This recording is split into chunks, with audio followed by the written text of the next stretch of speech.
Hey, salut les béliers, c'est Delphine. On se retrouve aujourd'hui pour votre guidance hebdomadaire semaine du 30 septembre au 6 octobre 2024. J'espère que vous avez la forme. Les béliers, signe solaire, ascendant, lunaire, vénusien du zodiaque. Comme chaque semaine, un petit coup d'œil à vos énergies, amis béliers, dans les thématiques émotionnelles, affectives, le sentimental, tout ce qui touche au cœur et aux émotions. Et le pro, le matériel, les activités, le concret, la matière. Comme toujours, on garde son bon discernement. C'est une guidance générale, on est sur YouTube. Je vous invite donc à prendre le ou les messages s'ils résonnent et à les laisser tout simplement à un autre ou une autre bélier dans le cas contraire. Amis bélier, on va aller chercher tout ça avec l'oracle G, l'oracle des fées, l'oracle des îles et l'oracle des 12 guidances astrologiques. Et enfin, avant de refermer cette introduction, je voulais vous remercier toutes et tous encore une fois pour vos participations très nombreuses à cette nouvelle loterie. Plus le temps passe, plus il y a d'abonnés et plus la loterie se montre grosse, et de nombreuses candidatures en tout cas sont faites. Donc merci à toutes et tous évidemment. Je vais procéder au tirage au sort dans les prochains jours pour désigner l'heureux ou l'heureuse gagnante. Il y aura évidemment une annonce qui sera faite sur YouTube mais aussi sur Instagram bien entendu.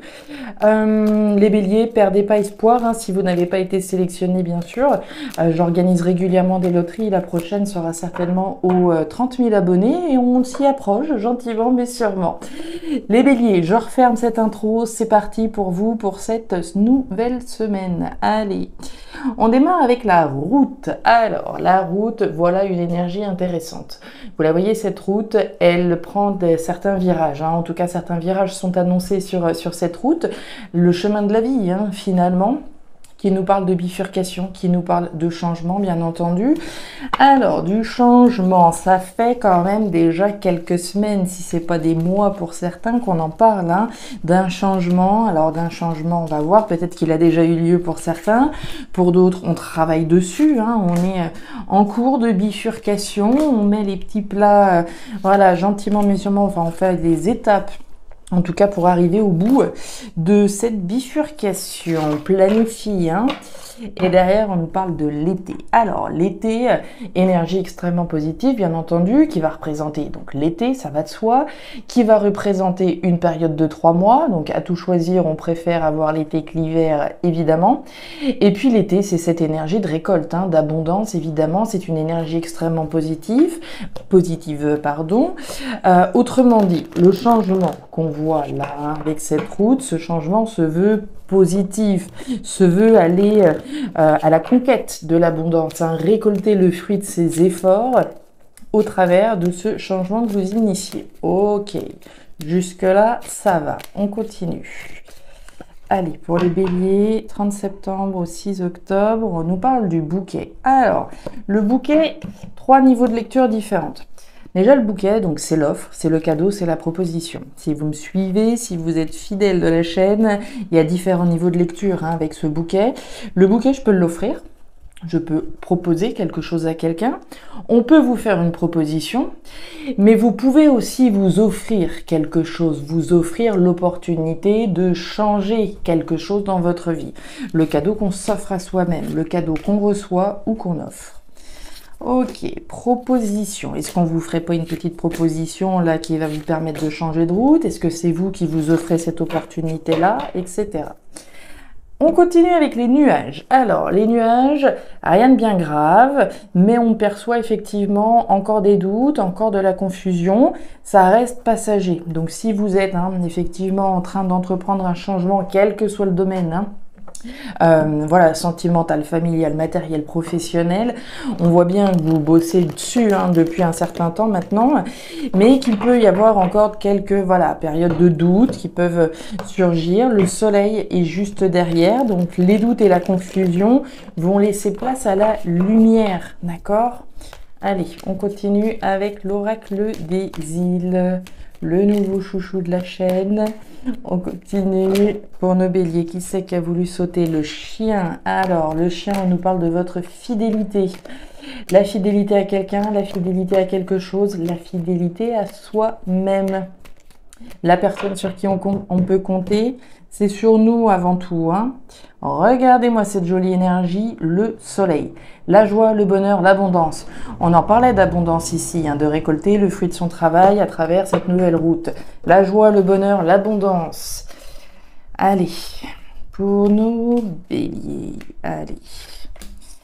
D'autres decks, qu'est-ce qu'on a pour vous? Les coquillages. Alors, les coquillages, on nous parle d'étrangers, peut-être de régions étrangères, de personnes étrangères, de s'en aller dans quelque chose de différent, d'étrangers. Faire quelque chose de différent, d'étranger à ce que je faisais peut-être avant, partir dans une région étrangère, une ville étrangère, un pays étranger, au bras d'un étranger. Étranger, aventure, voyage, déplacement peuvent être représentés là. Ok, bon, les choses sont assez claires pour votre tirage. On va aller voir votre message complémentaire. Saturne en balance, qui nous dit quoi? Alors, de faire attention à vos démarches, qu'elles soient administratives, fiscales ou d'un tout autre ordre, puisque la balance est un signe d'équité et de justice. Ne faites rien d'illégal ou d'inapproprié, car cette semaine, Saturne pourrait bien vous mettre face à vos responsabilités. Donc on reste bien droit, hein. Les béliers, en particulier cette semaine, oui, on fait attention, d'accord? On fait rien d'illégal, rien d'inapproprié, on garde le cap, mais effectivement pas de vague, hein. On y va. Allez, et ben regardez-moi ça. Très joli. Alors, les béliers, on démarre cette thématique émotionnelle avec la carte de la cigogne. La cigogne, elle nous parle de ce à quoi vous avez envie de donner vie, corps et âme, hein. C'est la graine finalement, hein. C'est ce à quoi j'ai envie de donner corps, ce à quoi j'ai envie de donner naissance. Naissance d'un projet, naissance d'une relation, naissance de ce que vous voudrez, naissance de quelque chose qui vous tient à cœur, puisqu'on est bien dans vos émotions. Vraisemblablement, cette naissance-là, elle nécessite de rompre avec quelque chose. C'est le changement qu'on a vu, hein, c'est ce virage que je prends dans ma vie pour pouvoir donner naissance à quelque chose, il faut que je rompe avec autre chose. Et puis on nous parle de la campagne. La campagne, alors c'est la campagne bien entendu, hein. Ici il peut être question de peut-être une migration, un déménagement à la campagne, hein. On rompt avec la ville, allez savoir, on rompt avec un logement pour aller migrer à la campagne. C'est possible. Pour revenir à quelque chose qui soit sain, de calme, de tranquille pour vous. L'énergie de la campagne, c'est une énergie très très tranquille. C'est l'opposé de l'hôpital, hein, si on peut le dire ainsi. L'hôpital et son instabilité, son inconfort. Quand avec la campagne, c'est un retour à la source, c'est un retour à un état d'être équilibré, à quelque chose de sain, de positif. Il n'y a pas de vague, il n'y a rien qui se passe, d'accord? C'est la tranquillité. Donc c'est mettre au monde un projet certainement qui vous permette de revenir à quelque chose de sain, véritablement pour vous. Ah bah là, il y a clairement rupture, hein. Ok. Et la décision. Ok. Alors, sous la carte de la flûte brisée, on va aller voir là parce que c'est le plus intéressant, vous allez voir. La tour, qu'est-ce qu'elle nous parle? De quoi elle nous parle? Elle nous parle de rupture, de séparation. Ça tombe bien, on l'a juste au-dessus. Elle nous parle aussi d'administration. Elle nous parle de structure, elle nous parle d'édifice, elle pourrait nous parler d'une entreprise dans laquelle on travaille, dans laquelle on s'est investi, etc. Donc il va bien être question d'une rupture avec quelque chose. Un édifice, une administration, des démarches qu'on a faites, etc. On fait des démarches pour rompre avec quelque chose. On peut faire des démarches pour rompre avec justement un patron, etc. qui serait représenté par cette tour. La tour, elle vous invite également à visualiser le meilleur, à projeter le meilleur.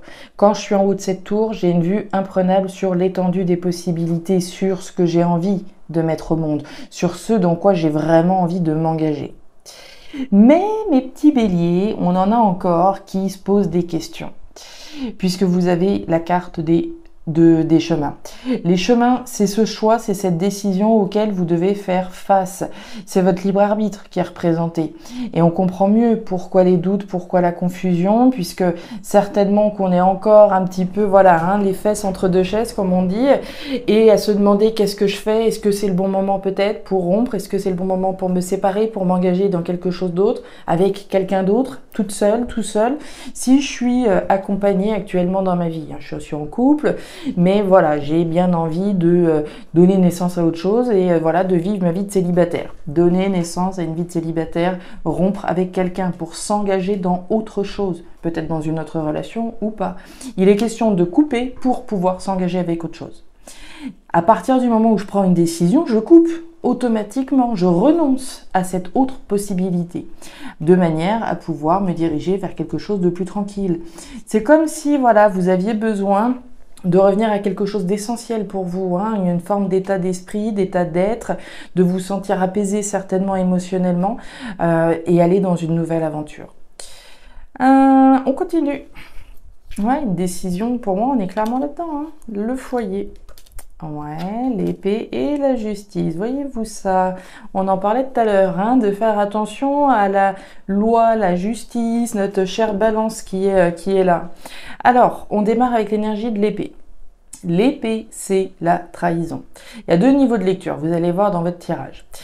La trahison, le coup bas, la blessure. Si vous me suivez, là encore, vous le savez, différents niveaux de lecture. Je peux trahir, c'est pas toujours les autres. Je peux avoir été trahi, bien sûr, mais je peux me trahir également si je reste quelque part où je suis pas bien. La carte de l'épée, c'est aussi la lutte, c'est l'épée du guerrier, de la guerrière, de se battre véritablement pour ce qui compte pour nous, pour ce qui nous fait vibrer, pour ce qui nous passionne. Donc là, il y a déjà, dans ce premier niveau de lecture, une bataille à livrer, j'ai envie de dire, pour ce qui vous passionne, pour ce qui est juste pour vous véritablement. Le deuxième niveau de lecture ici qu'on peut voir, c'est effectivement une forme de trahison qui pourrait concerner le foyer, le logement, l'habitat. On nous parle de la justice, hein, donc la justice au sens officiel, bien entendu, mais aussi au sens symbolique. Premier niveau de lecture, au niveau symbolique, voilà, je fais ce qui est juste, je me bats pour ce qui est juste, pour ce qui me passionne, pour ma maison, pour mon foyer, pour moi. Je me bats pour moi et pour ce qui est juste. Mais ce deuxième niveau de lecture, comme je vous le disais, ça peut également représenter, au sens strict du terme, la justice, les administrations, les officialisations et cette trahison donc au centre. Trahison qui peut concerner donc le logement, la famille, oui, le logement, la famille, l'habitat, le foyer. Donc la trahison, voilà, ça peut être vous, comme je vous l'ai dit, ça peut être quelqu'un en face de vous, mais ça peut être vous-même également. Le fouet. La justice, voyez-vous ça, et la carte de la femme. Bon, la justice est clairement au cœur de ce tirage-là. Hein. Faites attention, d'accord, on l'a vu ici, ne rien faire qui pourrait vous nuire. À un moment donné, on peut poser des actions et puis finalement s'apercevoir qu'on n'aurait peut-être pas dû faire ça. D'accord? Et là, il est clairement question d'un coup bas, d'une blessure, d'une trahison, de quelque chose qui ne passe pas et qui concerne la justice. Je vous l'ai dit, dans l'autre cas, on se bat pour ce qui est juste, d'accord? Mais attention à faire les choses proprement, d'accord? C'est vraiment le message qu'on vous donne là. Si j'ai l'intention, je sais pas, de quitter mon employeur, admettons, je fais les choses proprement. Je fais pas des trucs de travers, etc. Ça va me retomber sur le nez sinon. Donc on fait les choses proprement au maximum. On nous parle du fouet. Le fouet, c'est le conflit. Et ici, on peut imaginer qu'il y a du conflit également. Hein. Avec la carte de l'épée, il y a de l'agressivité, il y a du combat, il y a de la guerre, comme je vous le disais, c'est ce pour quoi on se bat. Et avec l'énergie du fouet, il y a cette notion de conflit qui est représentée.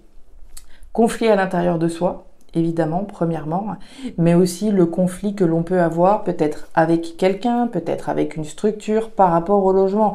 Peut-être que je me suis sentie trahie, flouée, lésée par rapport à, je sais pas, un achat de propriété, par rapport à un logement, par rapport à ma famille. Il y a une forme de trahison, de conflit, de dispute ici qui est représentée. Et on nous parle de vous, les consultants, consultantes, avec l'énergie de la femme. La femme, c'est aussi votre intuition, d'accord? Écoutez votre intuition afin de faire ce qui est le plus juste. Encore une fois, qu'on soit au niveau symbolique ou qu'on soit au niveau concret et des démarches ici un peu compliquées au niveau légal, rien de essayer au maximum, en tout cas cette semaine, hein, de ne rien faire qui pourrait vous nuire par la suite, d'accord? Et la boîte aux lettres, donc c'est les courriers, c'est les échanges, c'est les messages plutôt écrits. On est sur voilà, des conversations écrites, des messages envoyés ou reçus. Alors ça peut être des messages qu'on reçoit, ça peut être des messages qu'on envoie, on l'a vu ici. Ça peut concerner cette rupture dont on parle là, hein. Si je décide de rompre avec un employeur, avec voilà, une structure en particulier, je fais les choses le plus proprement possible. Voilà les béliers. C'était de sacrés messages que vous aviez là, dites donc, ça change un petit peu, mais c'était très intéressant en tout cas. Les béliers, si ces messages ont trouvé de la résonance, je vous invite comme toujours à me laisser un petit commentaire en bas de la vidéo, à regarder votre signe ascendant, lunaire, vénusien, c'est important hein, pour avoir un tirage qui soit un petit peu plus personnalisé à votre profil particulier. Et enfin, si vous souhaitez vraiment avoir une guidance particulière, vous pouvez également me contacter à guidance-de-delphes@gmail.com pour une lecture particulière. Je vous souhaite une excellente semaine, le meilleur pour la suite. Prenez grand soin de vous. Au revoir.